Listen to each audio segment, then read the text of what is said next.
Principals are instrumental in the success or failure of a school, experts say. The Partners for Possibility initiative recognises this and hopes to equip principals in underprivileged schools with new skills. It's the brainchild of non-governmental organisation Symphonia.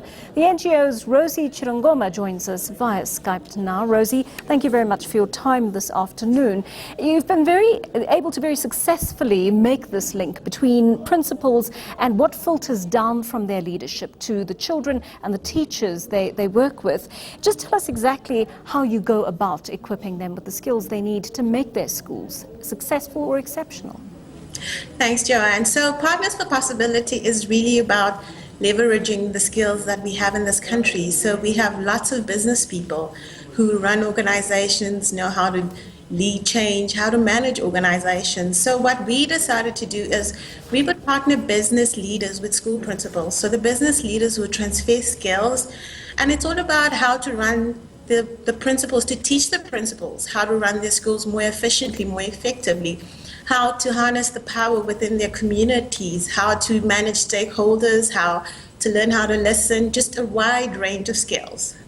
You know, I'm looking at these figures. About a fifth of 25,000 government schools are really considered to be doing well at this point. How do we take these schools that have to deal with communities, exist in communities where there's a great deal of poverty and unemployment, and give them that extra boost they need to get the kind of results that privileged schools would enjoy anyway? Yeah, so we talk about, the two differences between the 20,000 schools that don't do well compared to the 5,000 that do well. And the difference is really around the community support. So a lot of the schools, the former Model C, the private schools, they have strong school governing bodies that contribute, and in our impoverished communities, the school governing bodies are not so strong. So for us, it's about how do we build the same level of skills and support around those schools as the independent schools have.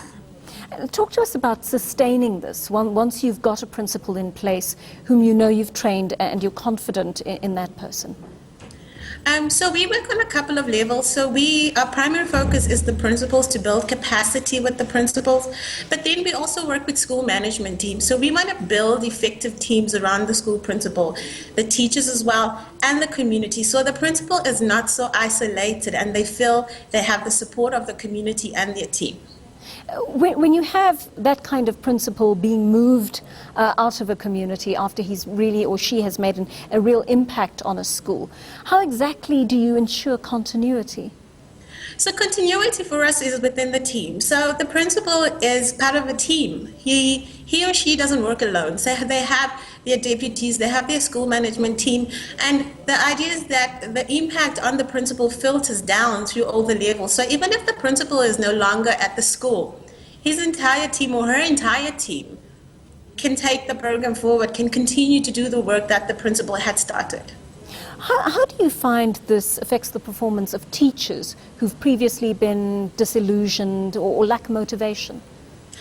So one of the things we found is that our teachers are really underappreciated.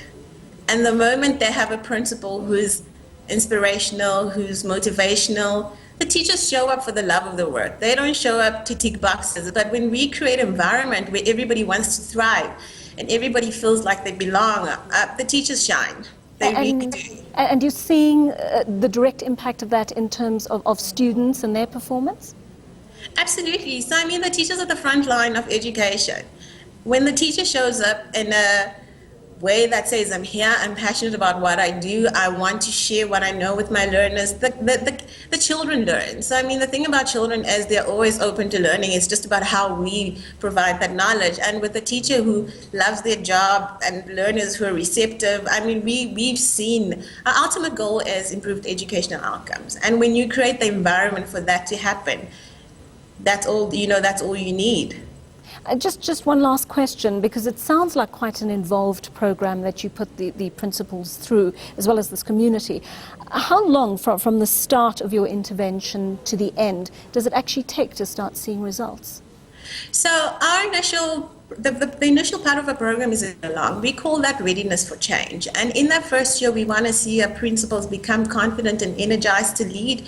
We want to work with school management teams and teachers and the community. And for us, when we call it readiness for change, because you're kind of turning around a bus, but you kind of do it slowly. So everybody understands that this is the new vision for the school and that they're actually capable of delivering on that vision. And it's really about mobilizing the community. We talk about putting school at the center of community, that we can unearth the gifts that exist in our community to take the school forward. Thanks very much for talking to us, Rosie. There's a really feel-good story. Symphonia's Rosie Chirongoma.